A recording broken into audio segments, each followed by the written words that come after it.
My husband made me serve drinks at his promotion party while his mistress sat in my seat wearing my jewelry. His boss looked at me with pity. I smiled and kept serving. At midnight, his boss stood up to make a toast. He called my name. My husband's face changed. What happened next made her remove my necklace. "Promise me something," Dorothy whispered, her voice barely audible over the hospice room's medical equipment. I leaned closer, holding her hand. She'd stopped speaking clearly 2 days ago, but tonight her eyes were focused, urgent. "Before we continue, I want to thank you for being here. If you believe that quiet dignity deserves recognition and truth matters more than appearances, please consider subscribing. It's free and helps us reach more people who need to hear this. Now let's see how this unfolds. When the time comes," she said slowly, each word costing her, "let truth matter more than kindness." That was 3 months ago. Tonight, I stood in the service entrance of Riverside Country Club, tying an apron over the gray dress Greg had ordered me to wear, and I understood what Dorothy meant. Through the doorway, I could see the party already starting. 50 guests from Cartwright Industries, celebrating my husband's promotion to vice president. Champagne. Catered food. A head table where Greg sat laughing, his arm around a woman 20 years younger than me. Brittany. His mistress. Wearing Dorothy's sapphire necklace. The necklace Dorothy wore to her 40th anniversary. The necklace with her maiden name engraved inside the clasp. The necklace Greg stole from her hospital room while I was talking to the hospice nurse about her final arrangements. I picked up a tray of champagne glasses. Nobody looked at me as I entered the main room. Why would they? I was just part of the catering staff. Not the wife who'd stood beside Greg at a dozen company events. Not the teacher who'd spent 15 years working with struggling students. Not the woman who'd sacrificed 3 years caring for Greg's dying mother while he visited exactly 4 times. Just the help. Greg had specifically instructed me to arrive early and make myself useful, instead of sitting at tables, pretending to be someone I'm not. So I'd agreed. What he didn't know was that his mother had left me everything in her will. $2 million. The family home. Every piece of jewelry Brittany was currently wearing. What he didn't know was that his boss William Cartwright's daughter Sarah had been my student 6 years ago, and I'd changed her life.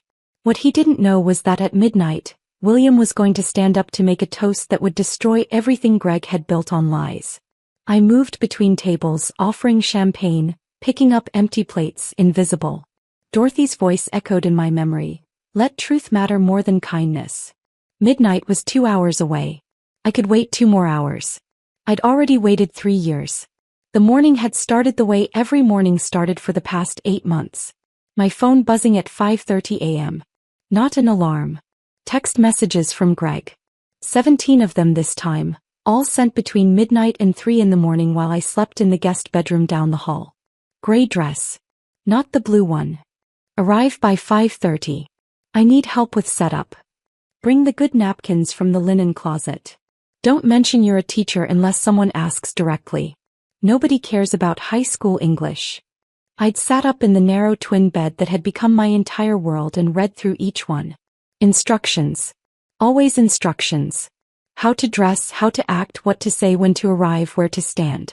Greg said I'd moved to the guest bedroom temporarily because his important work calls were disturbing my sleep. That was 8 months ago. The calls hadn't stopped. I just wasn't invited back. The guest bedroom held exactly 3 pieces of furniture. The twin bed, a small dresser, and Dorothy's old desk. The desk was the only thing Greg let me keep after the funeral. Everything else from her house, 40 years of memories, belongings, furniture, went into storage or got donated in a single weekend. We don't need her old junk cluttering our space, Greg had said, carrying boxes to his car. I'd fought for the desk. Actually fought, one of the few times I'd pushed back in recent years. It was where I graded papers now, where I planned lessons for my students, where I existed in the only space that still felt mine. This morning a stack of essays sat waiting.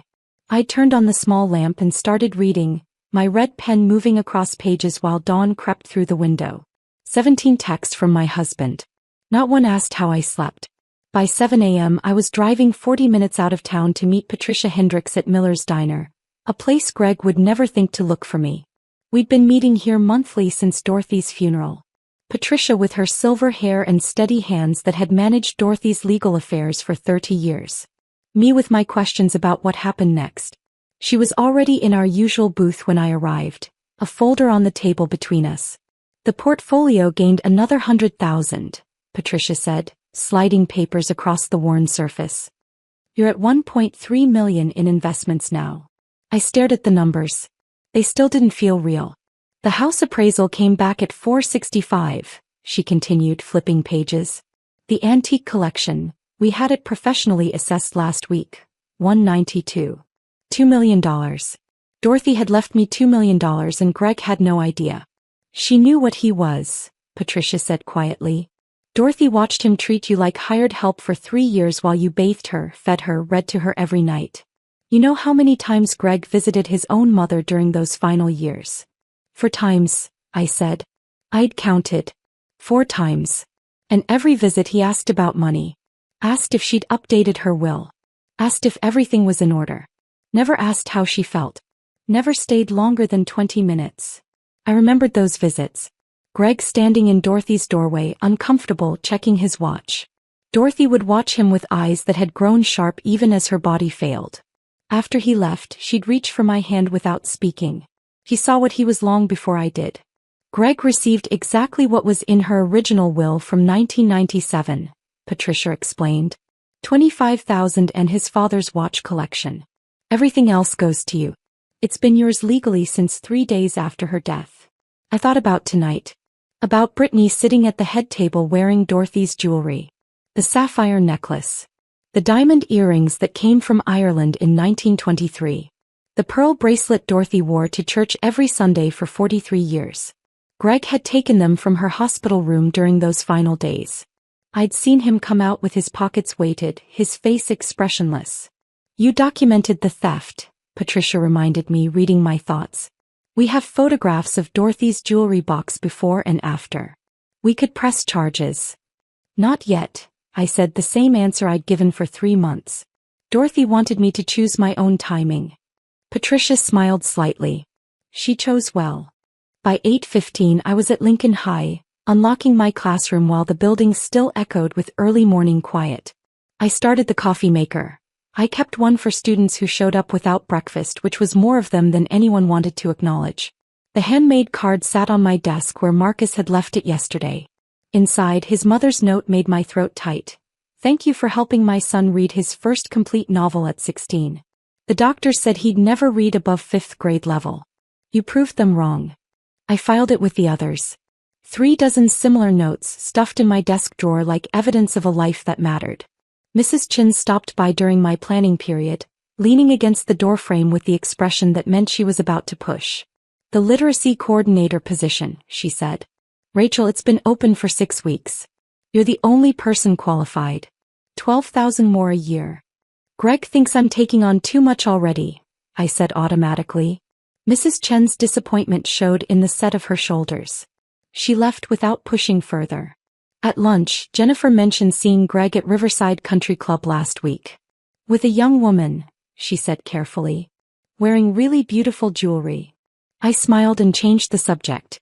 I'd known about Brittany for 14 months. Found the first hotel receipt in his car. Then the credit card statements. Dinners at expensive restaurants always charged for 2 people. Then the text messages, increasingly careless. I'd photographed everything.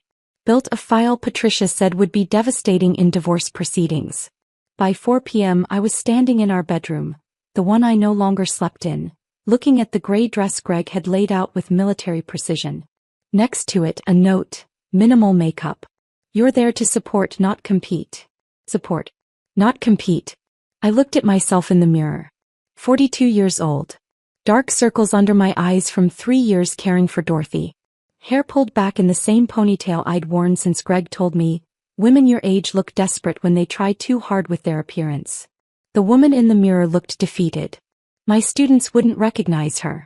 I found the bill on Greg's desk. Riverside Country Club.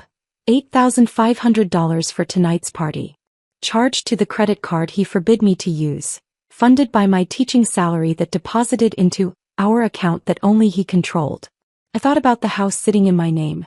The $1 million portfolio growing monthly. Dorothy's gift wasn't just money. It was patience. I dressed in the shapeless gray dress. Applied minimal makeup. Drove to Riverside in my 11-year-old Honda while Greg took his leased BMW. In my purse I carried one small photograph of Dorothy from hospice. The day she made me promise. Now moving between tables with my champagne tray, I felt that photograph like a talisman against my hip. A woman at table 6 asked for more champagne without looking at my face. I poured. Moved on. At the head table, Brittany laughed at something an executive said, her hand touching the sapphire necklace absently. Greg caught my eye across the room. Nodded once. Approval that I was following instructions. I nodded back. He thought he'd won. Thought he'd successfully transformed me into exactly what he needed. Invisible, useful, controlled. What he didn't understand was that invisibility had given me something he never anticipated. Time. Documentation. Clarity. And allies he didn't know existed. William Cartwright sat 3 seats from Greg, watching the room with the quiet attention of a man who missed nothing. His wife Margaret was somewhere near the back, coordinating with the catering staff. They both knew who I was. They both knew what was coming at midnight. I circulated through the room, collecting empty glasses, refilling champagne, picking up discarded napkins. The perfect servant. Dorothy's voice whispered through my memory. Let truth matter more than kindness. 1 hour and 45 minutes until midnight. I could wait. The service entrance smelled like industrial cleaner and something floral I couldn't identify. I stood there at exactly 5:30 p.m., adjusting the apron over Dorothy's gray dress, while through the propped open door I could see the main entrance where guests were arriving. Brittany stood there greeting them. She wore emerald green, a cocktail dress that probably cost what I made in a month. Her hair was styled in loose waves that looked effortless but weren't. She laughed at something a guest said, touching their arm with easy confidence. Around her neck, Dorothy's sapphire necklace caught the evening light. Can I help you? I turned.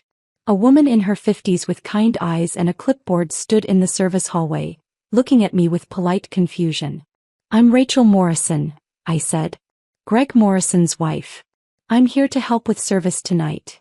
Something flickered across her face, surprise, maybe concern, before her professional mask slid back into place. Her eyes went from my face to the apron I'd already tied on, then toward the main entrance where Brittany was laughing with another arriving couple. The calculation was silent but clear. The tired woman in the service entrance versus the radiant young woman greeting guests at the front. Mrs. Morrison, she said carefully, I'm Susan Chin, the event coordinator. I wasn't aware you'd be helping with service. Would you prefer to join the guests? I'm sure we can find you a seat. Greg asked me to help, I said, keeping my voice pleasant. I want to support his evening. Susan studied me for another moment. I could see her deciding whether to push, whether to question, whether to do what was clearly the compassionate thing and insist I join the guests as the wife of the guest of honor. She didn't push. Of course, she said finally. Champagne service is starting now. If you could take a tray and circulate through the main room. She handed me a tray of glasses, each one perfectly positioned, condensation already forming on the stems. I walked through the doorway into soft lighting and conversations already flowing. 50 people filled the room. Executives from Cartwright Industries, department heads, a few clients I recognized from previous company events. I'd been to a dozen parties in this exact space over the years, always standing beside Greg, always introduced as, my wife, the teacher, in a tone that made my profession sound like a cute hobby. Now I moved through the same crowd carrying drinks. Nobody looked at me. Not really. Their eyes slid past the way eyes slide past service staff, past people who exist to facilitate rather than participate. I recognized Tom Henderson from accounting. I'd sat beside his wife at last year's holiday party, talked about her mother's struggle with dementia. He reached for a glass without glancing at my face. I recognized Patricia Walsh from marketing. She'd asked me about teaching strategies for her son who hated reading. She took champagne and continued her conversation without pause. Invisible. Exactly as Greg intended. I moved toward the head table, the tray balanced on my palm with practice I didn't know I had. That's when I saw the jewelry clearly for the first time tonight. The sapphire necklace sat against Brittany's throat, the deep blue stone catching light with every movement. Dorothy had worn it to her 40th anniversary. I'd seen the photos, Dorothy and James dancing, the necklace brilliant against her navy dress, her smile wide and genuine. The diamond earrings sparkled with each turn of Brittany's head. 3 generations. Dorothy's grandmother brought them from Ireland in 1923, sewn into the hem of her coat because she couldn't afford to ship them safely. Dorothy told me that story during one of our late nights in hospice, when pain kept her awake and memories were the only comfort I could offer. The pearl bracelet encircled Brittany's wrist as she gestured while talking. Dorothy wore it every Sunday to church for 43 years. Every single Sunday. I'd driven her to St. Michael's each week during those final months, watched her struggle to clasp it with shaking hands, refused her offers to just leave it home. It matters, Dorothy had said. Rituals matter when everything else is falling apart. Now it decorated the wrist of a woman who didn't know any of those stories. Could we get some of those canapes? Brittany's voice pulled me back. She was looking past me, not at me, gesturing toward my now empty tray. Of course, I said. I'll bring some right over. I returned 3 minutes later with mushroom tartlets arranged in precise circles. Brittany took one without looking at my face. The woman beside her, someone's wife, elegant and polished, took another. These are family heirlooms, Brittany said, touching the sapphire necklace. Her fingers traced the edge of the stone with casual ownership. Greg's grandmother's collection. He said they should go to someone who appreciates beautiful things. The woman made an admiring sound. They're stunning. You're so lucky. I know, Brittany said. Greg has such incredible taste. I moved away before my hands could shake. Before my careful control could fracture into something I couldn't take back. In the kitchen, I set down the empty tray and pressed my palms flat against the stainless steel counter. I thought about the photographs on my phone. Dorothy wearing each piece. Dated, documented, backed up in 3 places. I thought about the insurance paperwork Patricia had shown me. Every item listed with serial numbers, provenance, appraisal values. I thought about the repair receipt for the pearl bracelet's clasp, dated last April, signed by me when I'd taken it to Goldstein's jewelry after the clasp broke during one of Dorothy's physical therapy sessions. I thought about Greg entering Dorothy's hospital room during that final week. I need a moment alone with Mom, he'd said. I'd stepped out to talk with the hospice nurse about medication schedules. 20 minutes later, Greg emerged with his pockets weighted differently than when he'd entered. I'd known. Even then I'd known. But I'd said nothing. Documented everything. Waited. More champagne at table 8? Susan appeared beside me, her voice gentle. She saw something in my face because she added, "Are you sure you want to continue? I can have one of the regular staff take over." "I'm fine," I said, picking up a fresh tray. "Thank you." Back in the main room, Greg stood with a cluster of executives near the bar. His hand rested on Brittany's shoulder, brief, proprietary, a gesture that declared ownership to anyone watching. His eyes found mine across the room. He nodded once. Approval. I was doing what he'd asked. Being useful. Staying quiet. Supporting his success from the shadows where I belonged. I nodded back and moved to table 8. "Rachel Morrison?" The voice came from behind me, warm with recognition. I turned to find an elegant woman in her 60s, silver hair styled simply, wearing a black dress that spoke of quiet wealth. "Yes," I said, uncertain. "Margaret Cartwright." She touched my arm, her smile genuine. "You taught our Sarah. You changed her life." The world tilted slightly. Margaret Cartwright. William Cartwright's wife. The CEO's wife. "I remember Sarah," I said carefully. "She was a wonderful student. She struggled until she met you." Margaret's eyes held something I couldn't name. Recognition maybe. Or understanding. "You identified her dyslexia when she was a sophomore. Tutored her for 2 years. Helped her apply to architecture school." A man appeared beside Margaret, tall, gray-haired, with the bearing of someone accustomed to authority. "William Cartwright himself.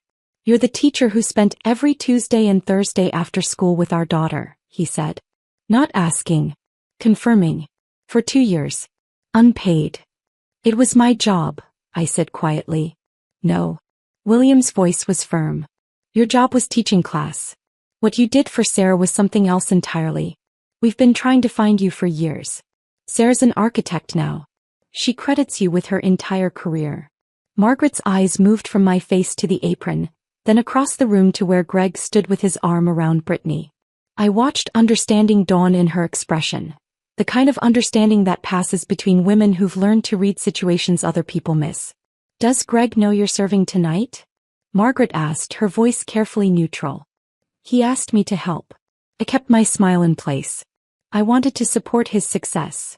Something passed between William and Margaret. A glance that held entire conversations. William's jaw tightened almost imperceptibly. Margaret's hand on my arm squeezed once, gentle and deliberate. "We're glad you're here," William said finally. Then they moved away to join other guests. But I felt their awareness following me for the next hour. Watching. Noting. Understanding things I hadn't expected them to see. At 8:45, the room quieted as Greg stepped to the microphone. "Thank you all for being here tonight," he began, his voice carrying that confident warmth he used for presentations. "This promotion means everything to me, and I'm grateful to everyone who made it possible." I stood near the kitchen doorway, my tray empty, watching. "When I joined Cartwright Industries 8 years ago," Greg continued, "I knew I wanted to make a difference beyond just our bottom line. I wanted to build programs that gave back to our community, that showed we care about more than profits." He was talking about my programs. The literacy initiative I'd designed during my volunteer work. The partnerships with local schools I'd built over 15 years of teaching. The family support workshops I'd created and facilitated every Saturday for 2 years. "Our community outreach programs have transformed how people see this company," Greg said. "We've partnered with 12 local schools, provided resources for 73 families, created pathways for students who might otherwise fall through the cracks. Every number came from my grant applications. Every success story was a family I'd worked with personally. These partnerships didn't happen overnight," he continued.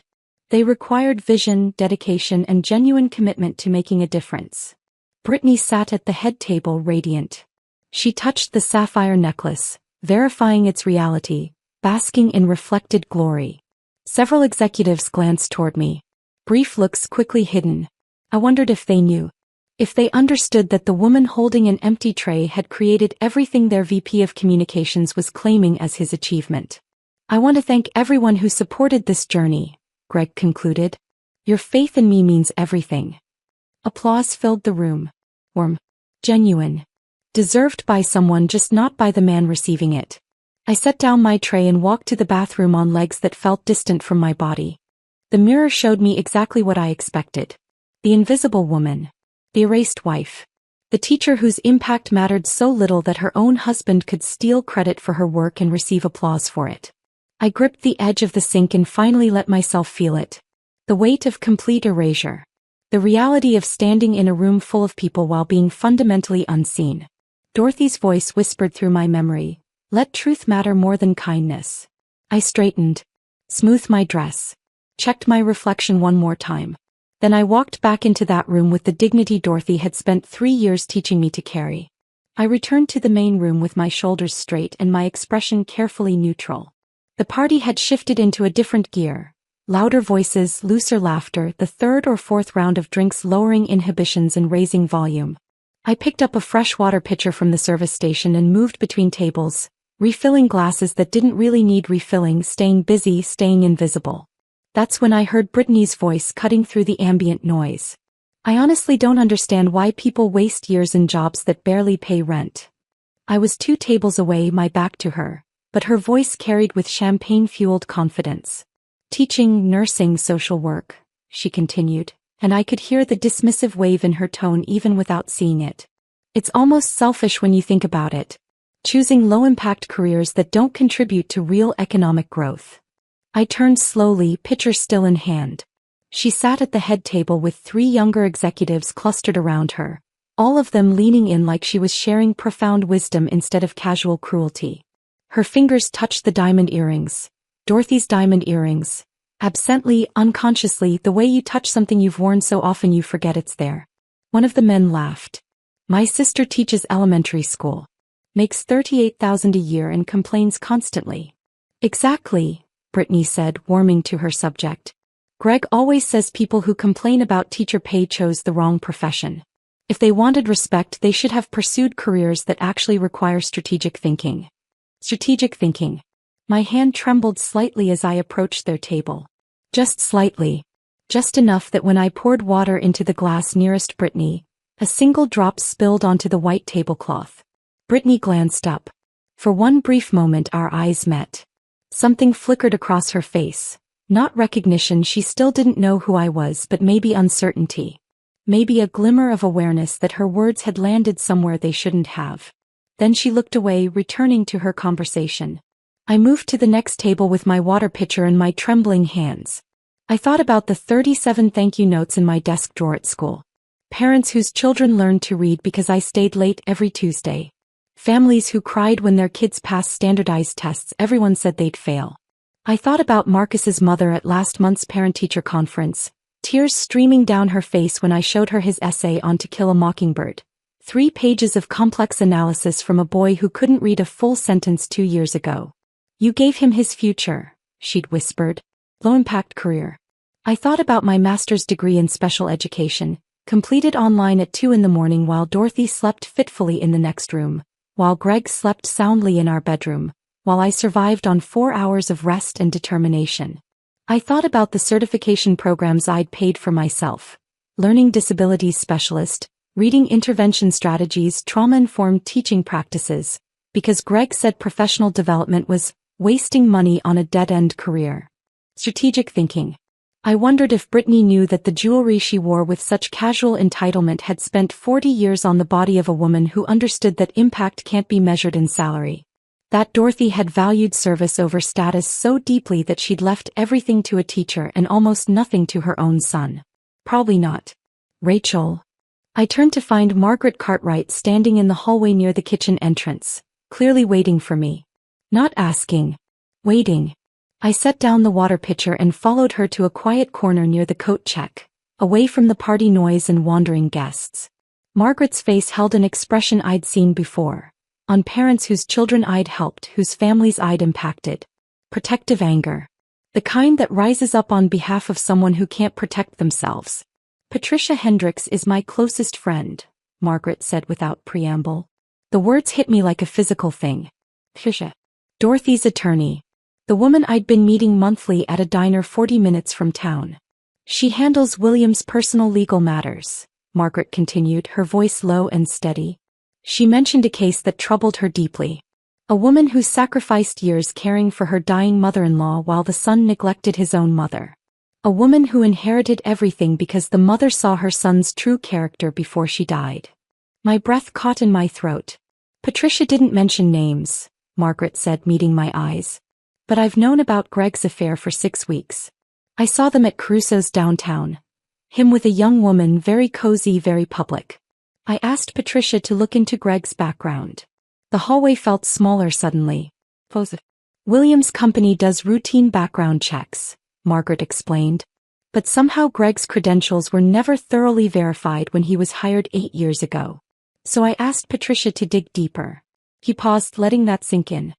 His MBA was never completed. He enrolled at Kellogg in 2015. Dropped out after 1 semester. No degree was ever awarded. I already knew this. Patricia had shown me the documentation weeks ago. But hearing Margaret say it out loud, hearing someone else confirm the lie Greg had built his entire career on, made it more real somehow. The community outreach work he's been claiming, Margaret continued, those programs match exactly, word for word in some cases. The initiatives described in grant applications at the Riverside Literacy Center. Applications signed by Rachel Morrison, volunteer coordinator. The world felt like it was expanding and contracting at the same time. Too big. Too small. Too much information pressing in from all sides. William is speaking at midnight, Margaret said gently. Whatever happens tonight, I want you to know that some people see truth even when others choose blindness. Dorothy made sure you had resources. Now let others help you use them. She squeezed my arm once, a gesture that carried more weight than words, then returned to the party. I stood alone in the hallway, processing what had just shifted. Patricia hadn't just been protecting me. She'd been building a network, creating allies. Dorothy hadn't just left me money. She'd left me connections. I returned to the service area with my thoughts spinning, trying to appear busy, trying to stay invisible just a little bit longer. You're doing great. Greg's voice came from behind me. I turned to find him standing in the doorway, his face flushed from alcohol and triumph, his tie slightly loosened. "Really great," he repeated, with the kind of condescending approval you'd give a dog who'd learned to sit on command. "Brittany mentioned you spilled water at table 6, though. Try to be more careful. These people matter for my career." I looked at him. Really looked at him. The man I'd tutored through college English because he couldn't parse complex sentences in Victorian literature. The man who'd proposed after I helped him pass his final exams, who'd needed my stability to balance his chaotic ambitions. The man who'd slowly, methodically transformed me from partner to servant because his fabricated success required someone to diminish. I could say so many things in this moment. I could tell him about Dorothy's will. About the $2 million sitting in my name. About the house he thought he'd inherited that actually belonged to me. I could tell him about his credentials. About Patricia's investigation. About William knowing the truth. I could tell him that in less than an hour, everything he'd built on lies was going to collapse in front of 50 witnesses. The old Rachel would have stayed silent. Would have avoided confrontation. Would have preserved peace at any cost because peace was safer than truth. But standing in this service corridor wearing an apron over Dorothy's dress, I discovered that silence has different shapes. Some silence is defeat. Some silence is strategy. "I'll be more careful," I said, meeting his eyes with an expression I knew he couldn't quite read. Something in my tone made him pause. A flicker of uncertainty crossed his face before his confidence reassembled itself, before he convinced himself he'd imagined whatever he'd heard in my voice. "Good," he said. "We're almost done here. Just get through the next hour." He returned to the party. I stood alone thinking about hours and endings and the way some performances conclude exactly as they should. I removed my apron. Smoothed Dorothy's gray dress. Checked my reflection in the small mirror near the service entrance. The woman looking back at me wasn't invisible anymore. I returned to the main room just as guests began gathering near the front, sensing something was about to happen. "Mrs. Morrison?" A young woman approached me near the bar, mid-20s, professional, with an architect's practical elegance and a warmth in her eyes that felt familiar. "I'm Sarah Cartwright," she said tentatively. "You probably don't remember me. But I did. Easily." The terrified sophomore who'd stayed after class in tears, convinced she was stupid, unable to read aloud without panic. "Sarah," I said, and her whole face transformed with relief that I remembered. "I had dyslexia," she continued quickly, like she needed to explain herself. "Couldn't read out loud. Spent most of 10th grade convinced I'd never graduate." "You graduated with honors," I said. "Got into 3 architecture programs." Her smile was radiant. "Because of you. You identified what was wrong. You tutored me for 2 years. You helped me apply to schools when my guidance counselor said I shouldn't bother." She glanced across the room at Greg, at Brittany beside him wearing Dorothy's jewelry. "My parents told me about tonight's setup," Sarah said quietly. "About you serving. About her sitting at the head table. I wanted you to know that some students remember who saved them." My throat felt tight. "My dad asked me to be here for his toast," Sarah added. "He said it was important. He said I'd understand why." He squeezed my hand. "I think you will too." She moved away to join her parents near the front of the room. And I stood there, understanding finally that tonight wasn't just about Greg's exposure. It was about recognition. About being seen. About Dorothy's gift of patience yielding returns I'd never calculated. The clock on the wall read 11:55 p.m. I watched William Cartwright stand, lifting his glass with the kind of quiet authority that doesn't need to demand attention. It simply commands it. 50 conversations stopped mid-sentence. I positioned myself near the back wall where I'd been invisible all evening, my hands empty now, no tray to hold, no pitcher to carry, nothing to justify my presence except that I was here. That's when I noticed them. Margaret stood near the entrance, her silver hair catching the light. Patricia had moved to the side near the windows. Sarah stood to my left, maybe 15 feet away. They'd formed a perimeter around the room. Strategic positions. Coordinated. This wasn't accidental. At the head table, Greg beamed. Brittany's hand rested on his arm, proprietary and comfortable. The sapphire necklace caught the chandelier light like a claim staked publicly for everyone to see. "Thank you all for being here tonight," William began, his voice warm and genuine. We gather to celebrate achievement, and achievement certainly deserves recognition. Greg's smile widened. He straightened slightly in his chair. But achievement has many forms, William continued, his tone shifting subtly. We celebrate those who rise within corporate structures, certainly. Promotions matter. Professional advancement matters. He paused, letting the room settle into the silence. But we should also acknowledge those whose work happens quietly, whose impact ripples through communities in ways that can't be measured in quarterly reports or annual reviews. My heartbeat accelerated. Something in his phrasing, in the deliberate way he was building this moment.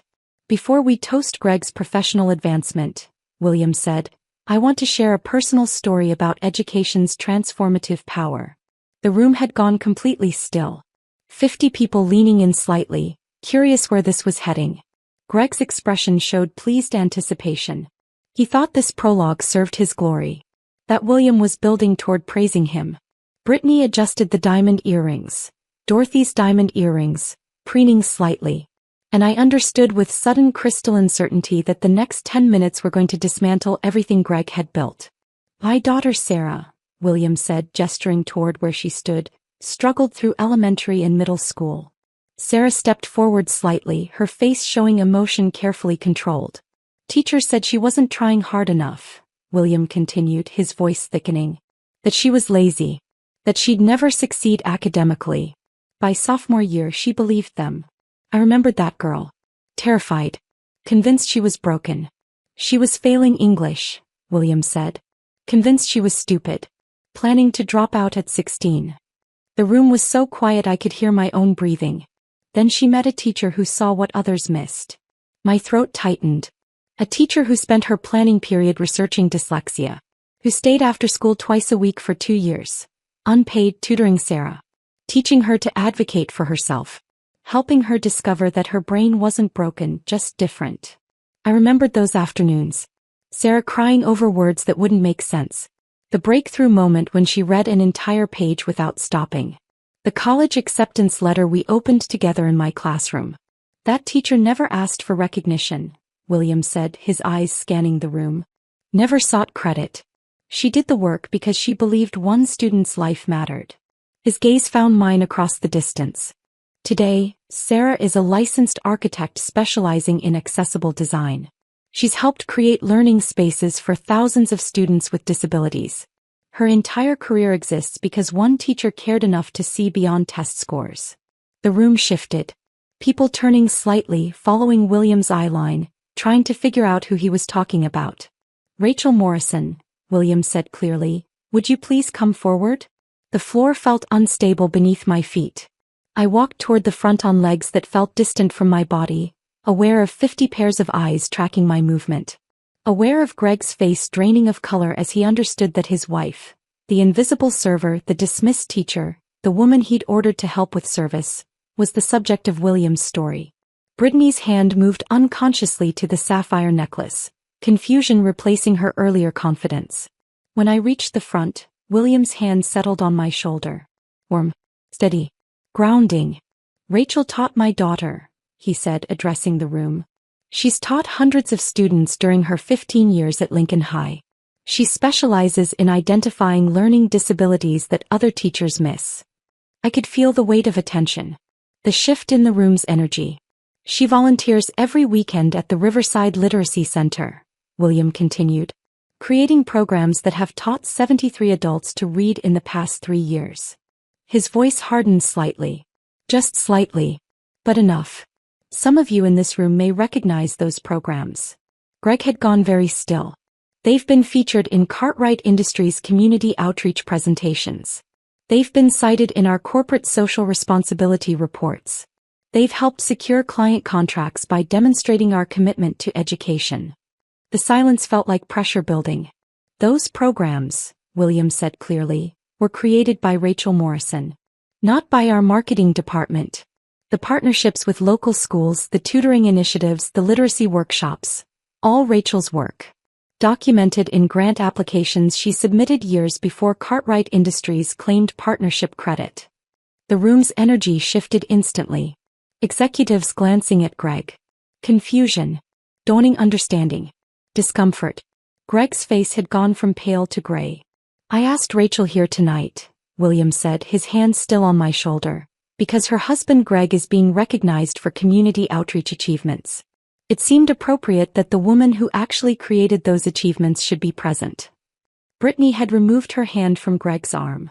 Margaret Cartwright rose from her position near the entrance, moving to stand on my other side with the bearing of someone accustomed to charitable leadership, to making announcements that mattered. My husband and I, Margaret said, her voice clear and firm, have established the Dorothy Morrison Memorial Education Initiative. Dorothy's name. Spoken publicly. In front of 50 people. In front of Greg. A $500,000 endowment, Margaret continued, dedicated to identifying and supporting students with learning disabilities in our school district. My knees felt weak. The amount. The purpose. Dorothy's name attached to it. Rachel Morrison will serve as program director, Margaret announced, at an annual salary of $95,000, with full benefits and research budget. $95,000. More than I'd made in 15 years of teaching. More than Greg had ever suggested I was worth. Dorothy Morrison, Margaret said, and something in her voice made the room lean in, spent her final years watching her son neglect his mother while his wife provided care with extraordinary devotion. Greg's face showed something close to panic now. She witnessed Rachel sacrifice career advancement, personal time, and her own well-being to ensure Dorothy's final months had dignity. I could feel tears threatening but refused to let them fall. Dorothy told me personally, Margaret said, looking directly at Greg, 6 weeks before her death, that Rachel was the daughter she wished she'd had. The silence was absolute. This foundation will employ 4 full-time specialists, Margaret concluded. It will provide free testing and tutoring. It will partner with schools across 3 districts. It launches January 2nd. Rachel's letter of acceptance is already signed. She paused, then added with pointed precision. We trust Cartwright Industries will support this initiative, given your documented commitment to education outreach. The implication hung in the air. The challenge barely veiled. Greg sat frozen at the head table. Brittany had shifted away from him slightly, her body language suddenly uncertain. Around the room, executives were exchanging glances. Quiet conversations starting. The energy completely transformed from celebration to something else. Something that felt like accountability arriving uninvited to a party that had been built on convenient fiction. William's hand squeezed my shoulder once.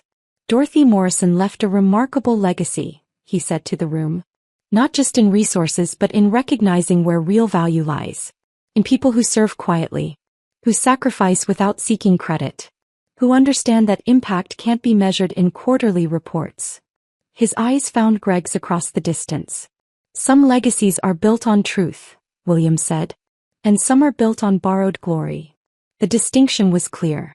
The judgment was implicit.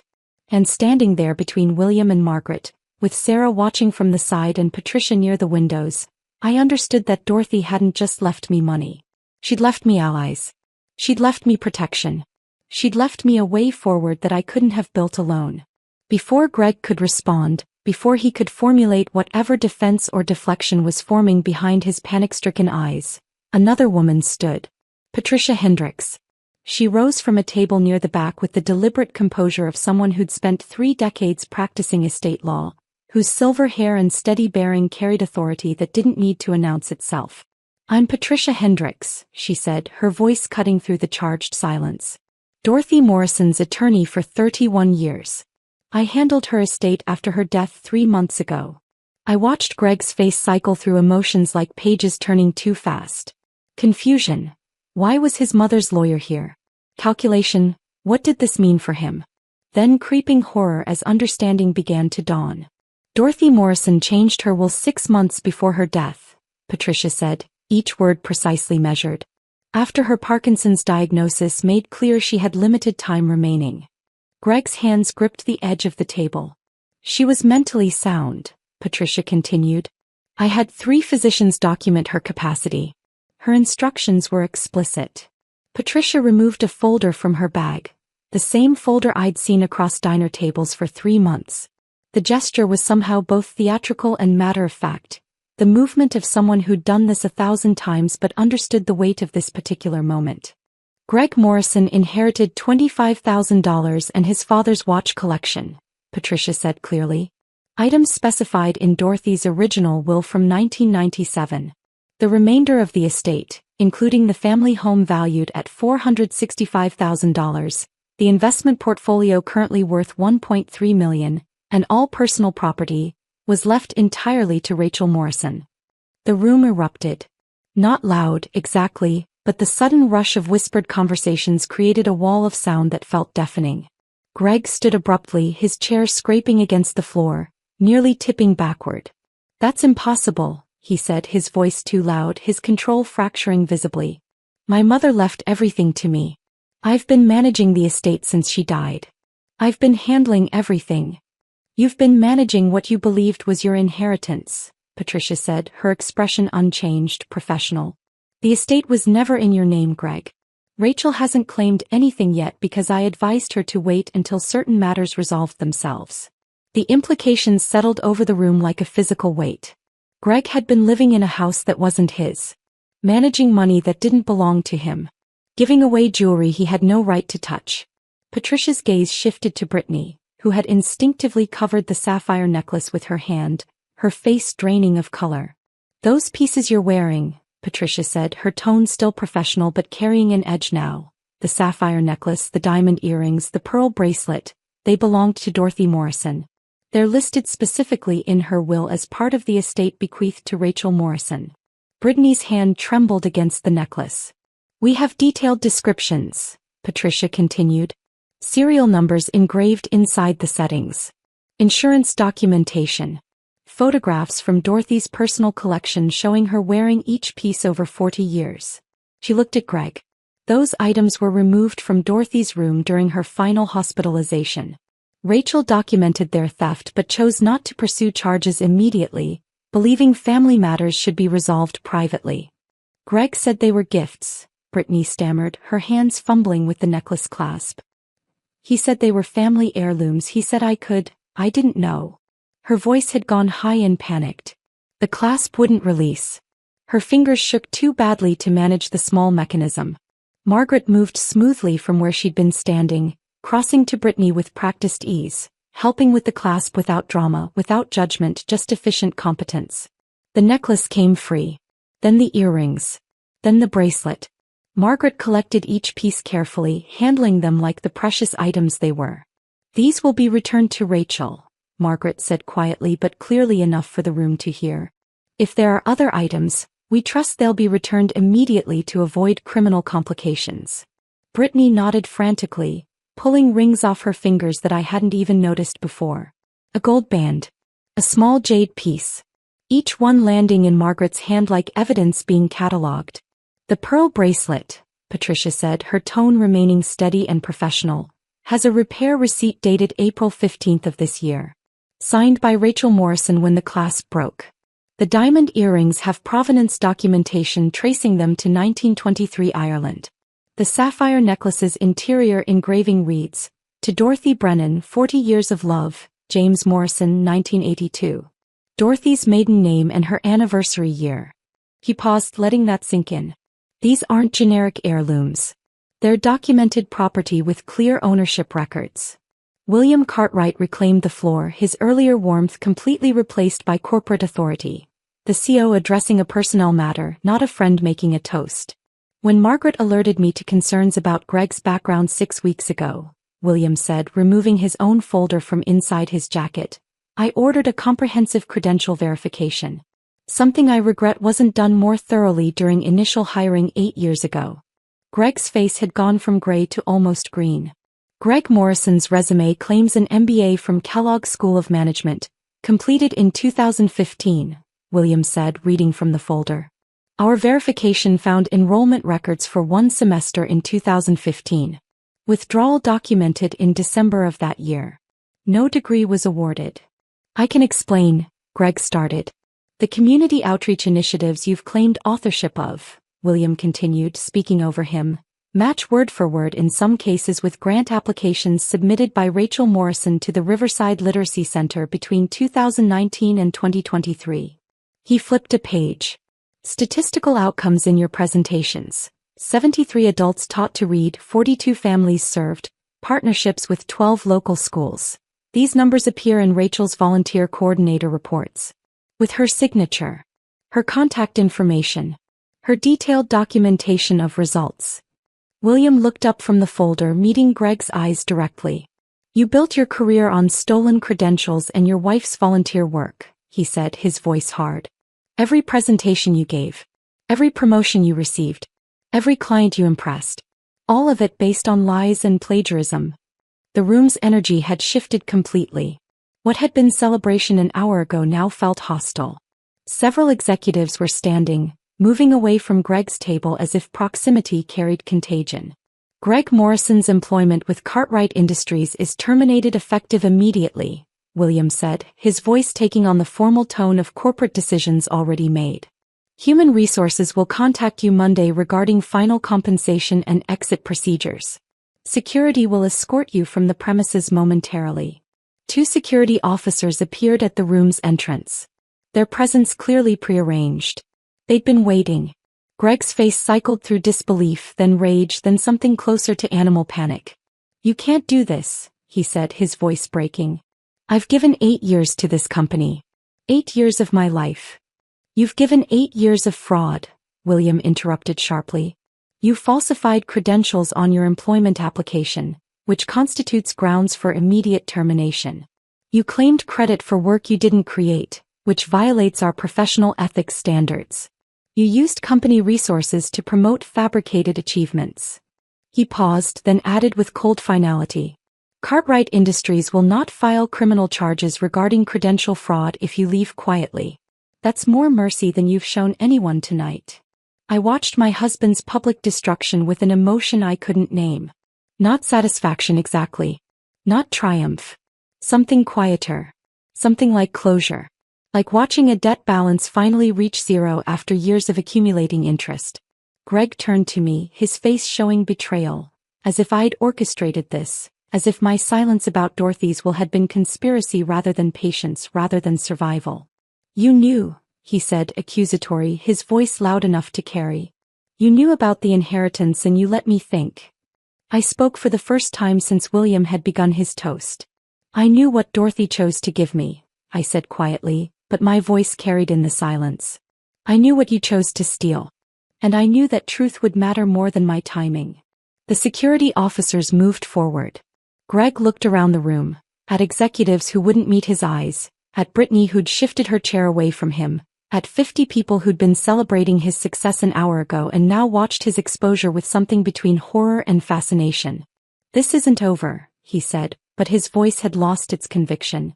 Yes, Patricia said calmly from the back of the room. It is. The security officers reached Greg's table. And my husband, my soon-to-be ex-husband, was escorted from his own promotion party while I stood at the front of the room wearing Dorothy's gray dress, surrounded by the allies she'd given me, holding the future she'd made possible. The security officers guided Greg toward the exit, his protests echoing down the hallway, indignant denials that grew fainter with distance until they disappeared entirely. Silence settled over the room like dust after an explosion. Brittany remained standing near the head table, stripped of jewelry, her emerald cocktail dress suddenly looking costume-like without Dorothy's sapphires and diamonds to lend it borrowed elegance.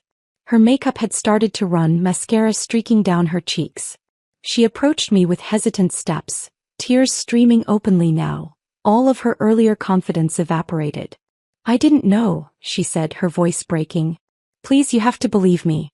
I didn't know. I stood motionless, watching her unravel, feeling nothing close to what I'd expected. No triumph. No satisfaction. Just a strange, weary recognition. Greg told me his mother left him everything, Brittany continued, words tumbling out desperately. He said the jewelry was his to give. He said you were separated, that you'd both agreed to divorce, that you knew about us and didn't care. Margaret intercepted her gently but firmly, placing a hand on Brittany's arm and steering her toward a quieter corner away from the remaining guests who were pretending not to watch. I followed, more from momentum than decision. He showed me the house, Brittany was saying, her voice high and panicked. He said it was his mother's house that he inherited. He gave me keys. He said we'd live there together after the divorce. I really thought. Patricia joined us, her presence creating a formal triangle. Legal authority arriving to contain the situation. The jewelry theft charges depend on Rachel's decision, Patricia said, addressing Brittany directly with professional detachment. If you cooperate fully, returning any other items Greg gave you, providing a written statement about his claims regarding the estate, confirming the timeline of your relationship, Rachel may choose not to pursue criminal prosecution. Yes, Brittany said immediately, frantically. Anything. I'll do anything. She started pulling rings off her fingers, pieces I hadn't even noticed before in the chaos of the evening. A gold band with a small stone. A jade piece set in silver. She emptied her purse onto the table. Dorothy's reading glasses in their worn leather case. A small jade figurine I recognized from Dorothy's nightstand. A gold pen engraved with DM 1975. Dorothy's initials and the year she'd started her teaching career before marriage. Each item landed on the table like evidence being catalogued. Like pieces of Dorothy being returned one by one. I'll give back everything, Brittany whispered. I never wanted to hurt anyone. I just thought. She didn't finish, but I understood. He thought she was trading up. Escaping her own limitations through proximity to perceived success. She'd gambled her integrity on a man whose achievements existed only in presentation slides and fabricated credentials. She was 28. Ambitious. Willing to overlook inconsistencies because the alternative meant admitting she'd made a terrible mistake. Greg's accomplice and his victim simultaneously. I felt no triumph in watching her humiliation. Just exhaustion. We'll need that written statement by Monday, Patricia said. Everything Greg told you about the inheritance, the house, the jewelry, his marriage. All of it documented. Brittany nodded, wiping her eyes, smearing her makeup further. Margaret handed her a tissue. There's a washroom down the hall. Take a moment to collect yourself. After Brittany left, Margaret turned to me. Are you all right? I didn't know how to answer that. An hour later, most of the guests had departed with the awkward energy of people who'd witnessed something they couldn't quite categorize. Not quite a celebration. Not quite a scandal. Something in between. William asked me to join him in the club's library. A small wood-paneled room lined with books that probably no one read. Leather chairs arranged around a fireplace that wasn't lit. Margaret, Patricia, and Sarah were already there when I entered. The intimate gathering felt like a war council convening after battle.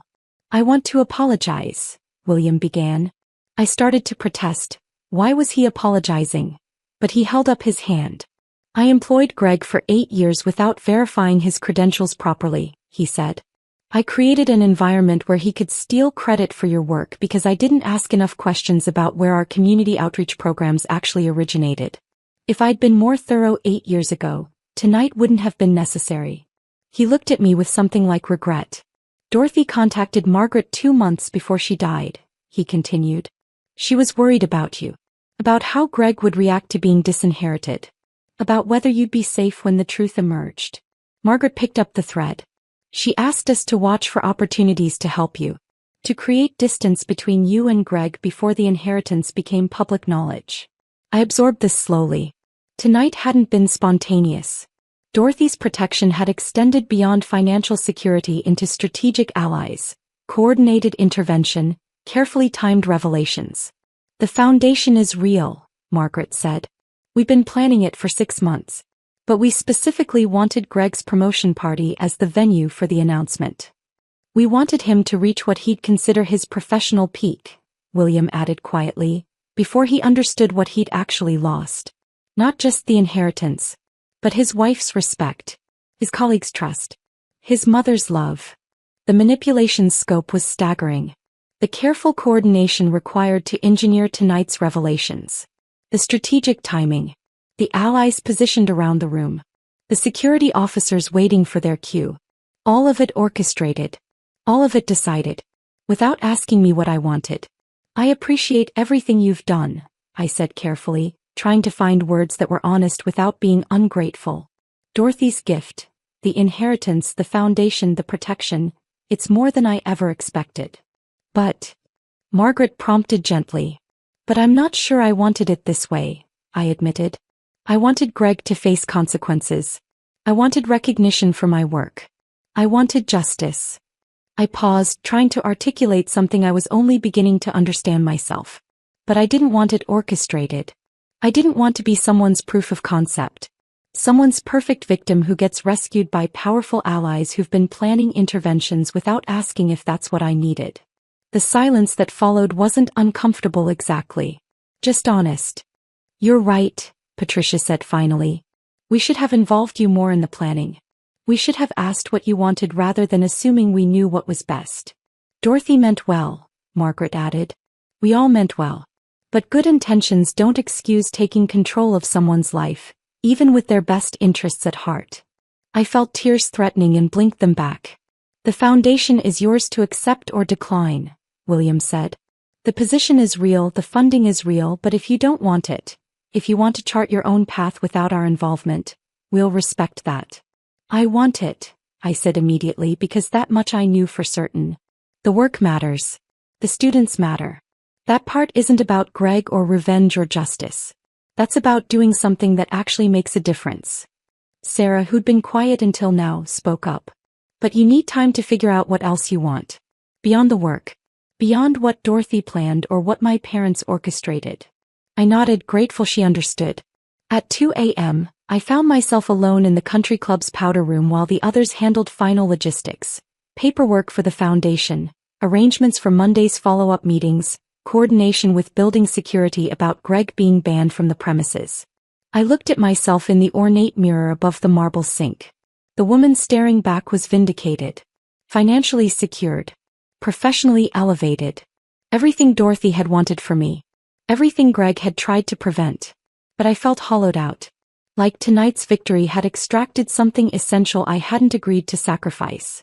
I thought about Greg's face when Patricia revealed the inheritance. The genuine shock. He'd truly believed he'd inherited everything. His theft of the jewelry had been casual entitlement, not calculated crime. I thought about Brittany crying, 28 years old and facing professional ruin for believing a liar's promises. And I wondered if revenge, even justified revenge, even revenge orchestrated by people who loved me, had left me in a place I actually wanted to inhabit. My phone buzzed. 17 missed calls from Greg. 12 voicemails I wouldn't listen to. Text messages alternating between rage and pleading.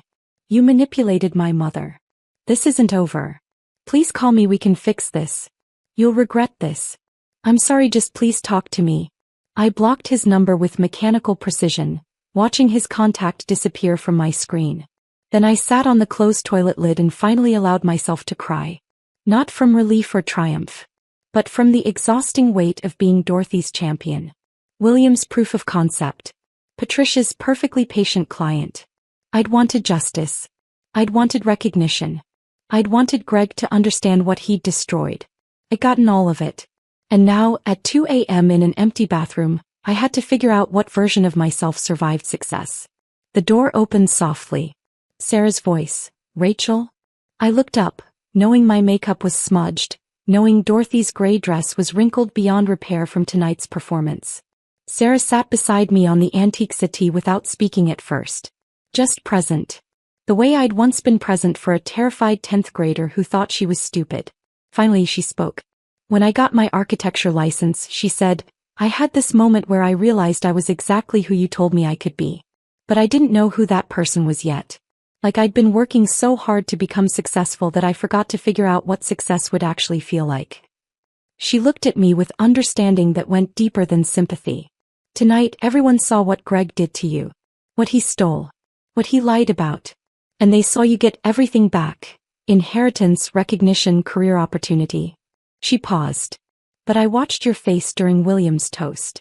You weren't happy. You were just done." I felt seen in a way I hadn't been all night. "I thought I wanted this," I admitted. "I wanted Greg to face consequences. But now it's happened and I just feel tired." Sarah nodded. "Because revenge doesn't heal anything. It just stops the bleeding long enough to see the wound clearly." She took my hand. "My parents meant well tonight. Dorothy meant well with the inheritance. But they gave you justice, not healing. That part, figuring out who Rachel Morrison is after she stops being Greg's victim, that's your work, not theirs." I sat with that truth. Tonight's exposure was an ending, not a resolution. Whatever came next, I'd have to build it myself from the rubble of a marriage that had ended years before tonight's formal execution. Sunday morning arrived with pale winter light filtering through the country club's tall windows as I said goodbye to Sarah, Margaret, William, and Patricia in the parking lot. "Call if you need anything," Margaret said, squeezing my hand. "Anything at all." I drove back through town in my 11-year-old Honda, the same car I'd driven to the party, but somehow the streets looked different. Unfamiliar. Like I'd been gone for months instead of hours. I didn't go to the house Greg and I shared. The house where I'd slept in the guest bedroom for 8 months, where his instructions and criticisms lived in every room. I went to Dorothy's house instead. My house now. Wiggly. Officially. For 3 months.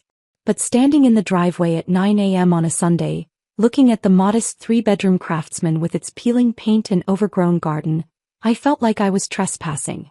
Patricia met me there with keys and paperwork, deed transfer, insurance policies, utility accounts already changed to my name.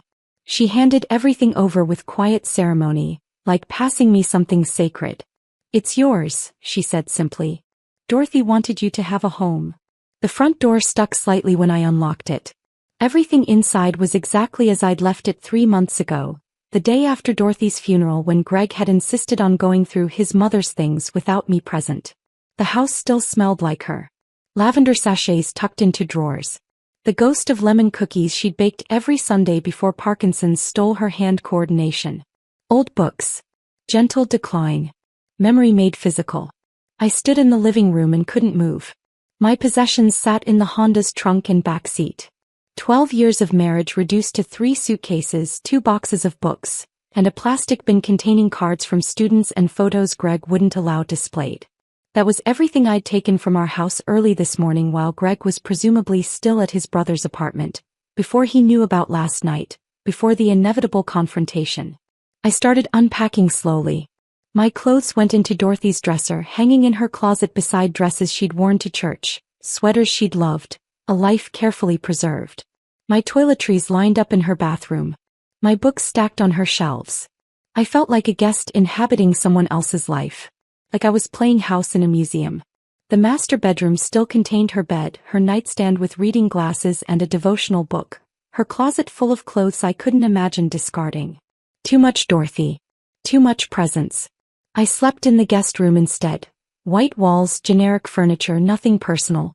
And I dreamed Dorothy was asking me whether I was brave enough to actually live in freedom or just occupy its physical space. Monday morning I woke to pounding on the front door. Aggressive. Insistent. The kind of knocking that demanded attention. I checked my phone. 6:07 a.m. Greg's voice came through the door loud enough to carry down the street. "Rachel, open this door. This is my mother's house. You can't keep me out of my own house." I stood in the hallway, heart pounding, and pulled out my phone to record. "This house belongs to me," I said through the door, keeping my voice steady. "You're trespassing. Leave or I'll call the police. You manipulated my mother." Greg shouted, his voice cracking with rage. "You conspired with her lawyer to forge documents. You seduced my boss to target me. You destroyed my career." Each accusation more desperate than the last. Through the window I could see neighbors emerging onto porches. Mrs. Patterson across the street. The Johnsons 2 doors down. All watching. "I'm calling the police," I said, already dialing the non-emergency line. "This isn't over." Greg yelled. "You think you can steal everything from me? You think you can just—" "Police non-emergency," the dispatcher answered. I described the situation calmly while Greg continued shouting. Gave the address. Confirmed I was safe inside but wanted him removed from the property. "An officer will be there in 15 minutes, the dispatcher said. I waited, phone still recording, while Greg's shouts deteriorated into incoherent rage mixed with pleading. The neighbors watched. The morning grew brighter. And I stood inside Dorothy's house. My house. Refusing entry to the man who'd spent 12 years teaching me to make myself smaller. The patrol car arrived 14 minutes later. Officer Martinez, young, professional patient, listened to both of us. Checked the deed documentation I provided. Issued Greg a warning about harassment. "If he returns or contacts you again," Officer Martinez said, handing me a card with a case number, "you should consider a restraining order." After they left, Greg driven away by his brother who'd arrived to collect him. I sat on Dorothy's porch shaking from adrenaline. But beneath the shaking was something else. Something unexpected. I'd refused Greg entry. Called the police on my own husband. Enforced boundaries with legal intervention instead of accommodation. For 12 years I'd absorbed his demands, minimized my needs, maintained peace at any cost. This morning I'd chosen differently. The line between victim and agent had shifted slightly. Patricia called at noon. I'm filing for a temporary restraining order. We have enough documentation. The harassment, the jewelry theft, the financial control patterns. Can you come to my office at 2? By 5 p.m. the temporary order was approved. Greg would be served at his brother's apartment. 500 feet minimum distance from me, my home, my workplace, my vehicle. No contact by any means. I felt the protection as both relief and loss. I'd wanted boundaries, not warfare. But apparently warfare was required to establish boundaries with men who'd never recognized them. Tuesday I returned to Lincoln High for the first time since the party. Walking into my classroom felt surreal, like returning to a life I'd left years ago instead of days. Flowers sat on my desk. A beautiful arrangement with a card. Thank you for transforming my life when I thought I was hopeless. With gratitude, Sarah Cartwright. My students would see them. Would ask questions. Would know something significant had happened. Jennifer found me during morning break. Rachel, I'm so sorry. I saw them together months ago and I should have said something more direct. I should have. It's okay, I said, meaning it. You couldn't have changed anything. Mrs. Chen called me to her office at lunch. Not for reprimand, for coffee and quiet conversation about what I needed. Time off. Modified schedule. Counseling referrals. The literacy coordinator position is still available, she said carefully. But maybe that conversation waits until you're ready. I taught 3 classes that day with reduced capacity, my mind fractured between present students and last week's exposure.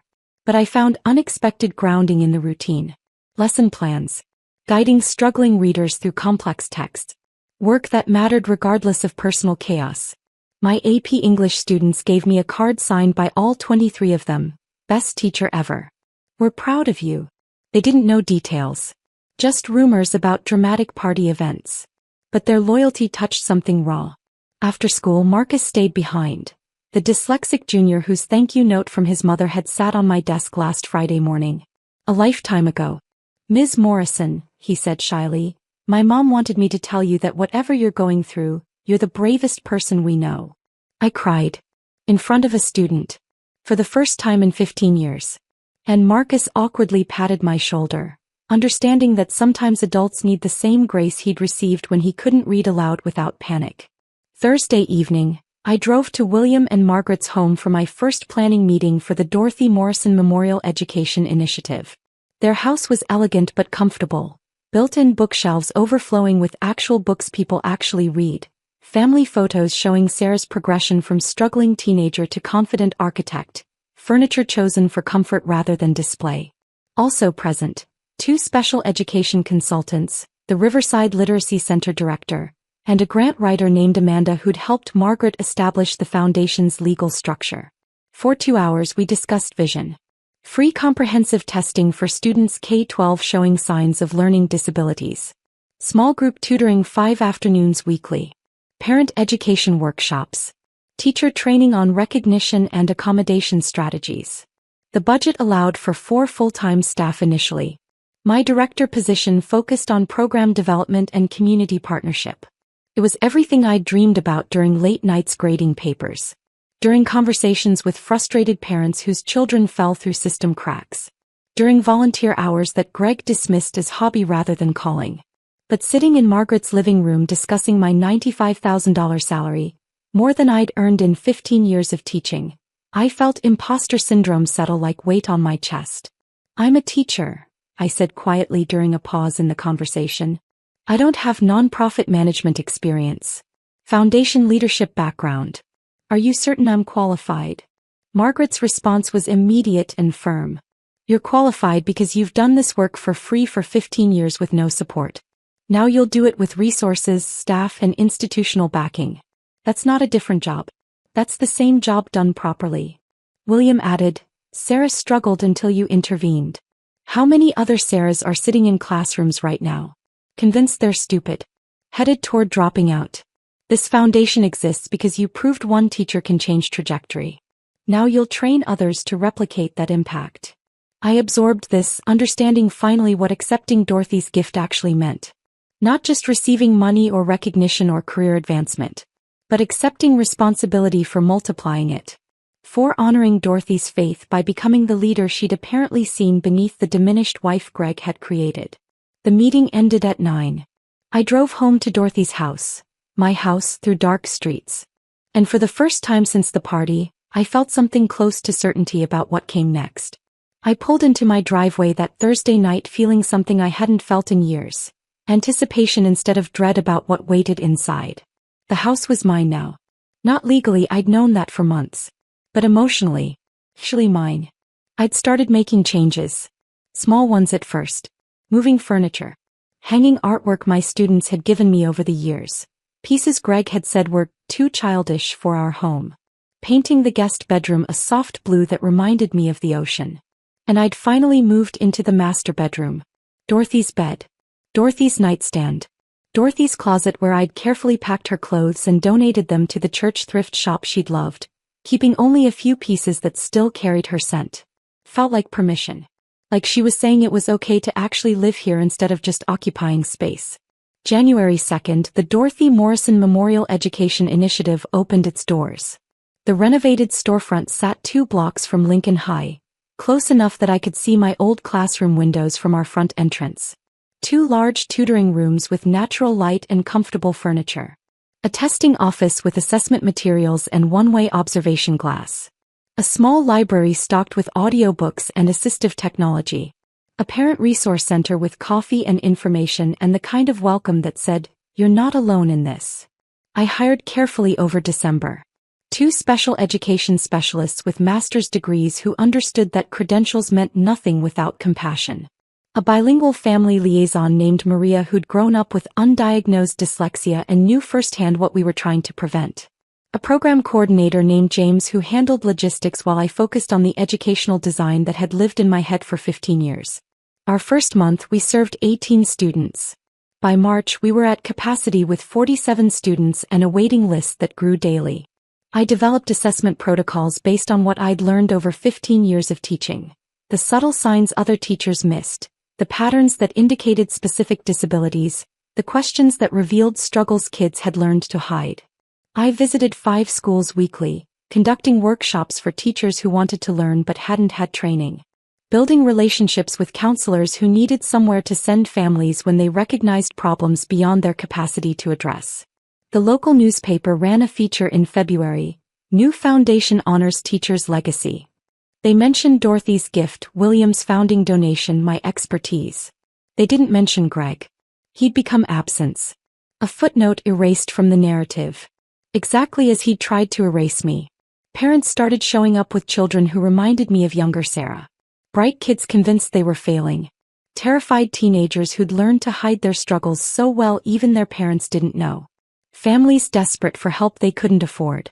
One mother, her name was Christine, cried during our intake interview when I explained that dyslexia wasn't stupidity, just different neurological processing. "Nobody ever told us that," she whispered, holding her son's hand. "They just said he needed to try harder. That he wasn't applying himself." Her son was 10. Already convinced he was broken. I thought about being married to a man who told me I needed to try harder at being acceptable. At being less embarrassing. At requiring less space. And I understood that the work I was doing now was teaching people to recognize their own worth before someone else's cruelty defined them. The divorce proceedings moved faster than I expected. Patricia had documented everything: Greg's financial control, his affair, the jewelry theft, his fabricated credentials. He had no grounds for contestation beyond desperation. He tried anyway. Filed a claim for partial ownership of Dorothy's estate, arguing that as her son he deserved inheritance regardless of what the will said. The judge reviewed Dorothy's capacity evaluations. 3 physicians confirming she was mentally sound when she changed her will. Read her explicit instructions. Listened to Greg's attorney make arguments even he didn't seem to believe. Dismissed the appeal in under 10 minutes. Greg's attorney, A tired man in his 50s who'd clearly seen this situation too many times, negotiated surrender rather than extended litigation. The final decree awarded me everything I already possessed legally. The house. The investments. The antique collection. Greg received exactly what Dorothy had originally intended, $25,000 and his father's watch collection. Patricia suggested I could ask for alimony. I was entitled, she said, based on the years of marriage and his financial control. I declined. I wanted nothing from Greg except distance. The decree included permanent restraining order terms. No contact. 500 feet minimum distance. Enforceable by law.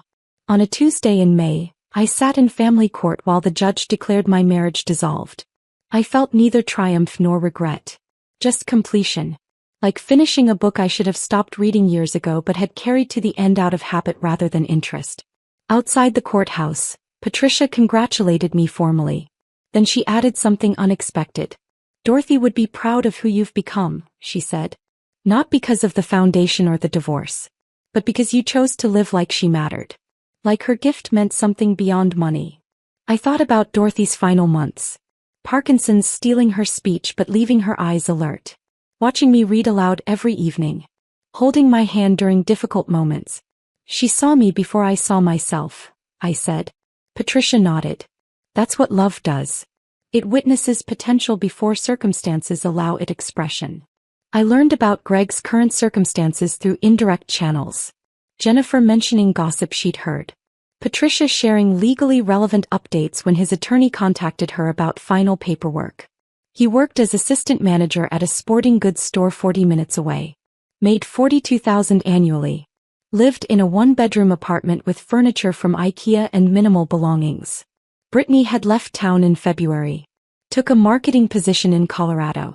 Blocked him on every platform. Greg's brother allowed supervised visits with his nephew but didn't invite Greg to family gatherings anymore. His LinkedIn profile no longer claimed an MBA. Listed employment as retail management. Showed no recent activity. I searched for satisfaction in his reduced circumstances and found instead something closer to pity mixed with relief. Pity that he'd destroyed himself through lies he'd apparently believed. Relief that his destruction didn't require my ongoing participation. I wondered sometimes if Greg understood yet what he'd actually lost. Not the inheritance or the career, but the 12 years he'd spent with someone who would have loved him if he'd allowed space for mutual respect. Who would have supported his actual achievements if he'd pursued any. Someone who became his victim only because he'd required an audience for his performance. I suspected he didn't understand. That he narrated himself as victim of conspiracy rather than architect of consequence. But that wasn't my responsibility to teach anymore. My work now involved helping children recognize their strengths before adults taught them to see only deficits. If Greg never learned that lesson about himself, it was a tragedy. But it was his tragedy, not mine. On a Wednesday evening in late June, I sat on my porch. I'd finally started calling it mine instead of Dorothy's. Watching neighborhood kids bike past while dusk settled soft and warm. The house felt inhabited now rather than occupied. I'd hung my own artwork. Rearranged furniture to suit my habits. Planted tomatoes in the garden Dorothy had maintained until Parkinson's made kneeling impossible. The foundation served 83 students now. Had a 12-month waiting list. Employed 6 staff with plans to hire 2 more in September. Sarah Cartwright volunteered Saturdays, using her architecture training to help teenagers visualize spatial concepts. Margaret had secured additional grant funding that would allow expansion into 2 more districts. My divorce was final. My restraining order permanent. My teaching career transformed into something larger but rooted in the same conviction that every struggling learner deserved someone who refused to give up. My phone rang. Jennifer calling about summer plans. Suggesting we visit the new art museum exhibit downtown. I agreed easily, making plans like someone who had time and space and permission to build friendships I'd neglected for 12 years. After the call, I opened Dorothy's journal. I'd found it in her nightstand weeks ago. A leather-bound book containing entries spanning 40 years. Recipes and prayers and observations about ordinary life that felt sacred in their simplicity. The final entry was dated 6 days before Dorothy's death. Rachel will be fine, she'd written in shaky handwriting that showed how much the effort cost her. She has everything she needs now. Resources, allies, and most importantly, she has herself. Greg took many things from her, but he could never take her essential goodness. That survives intact, waiting for the space to grow. I'm leaving her that space. The rest is hers to build. I closed the journal carefully, feeling Dorothy's presence like benediction rather than haunting. And I thought about inheritance's true meaning. Not just money or property, but permission to become fully yourself after years of contraction. I had that permission now. I had space, resources, work that mattered. And I had the quiet evening peace of a woman who'd survived erasure and chosen to reconstruct herself with patience, with dignity, with refusal to become the bitterness that had been done to her. That, I thought, watching fireflies begin their summer dance across the darkening lawn, was vengeance's final form. Not destruction of those who harmed you, but construction of a life so rooted in meaning they became irrelevant to your happiness. Dorothy had known that. And now finally so did I. The fireflies rose higher, their lights blinking against the gathering darkness, each one carrying its own small illumination into the night. I sat on my porch and watched them, and I was content. If this story of quiet dignity and powerful justice had you hooked until the end, hit that like button right now. My favorite part was when William revealed Rachel created all those programs Greg claimed as his own. What was your favorite moment? Drop it in the comments below. Don't miss more inspiring stories like this. Subscribe and hit that notification bell so you never miss an upload.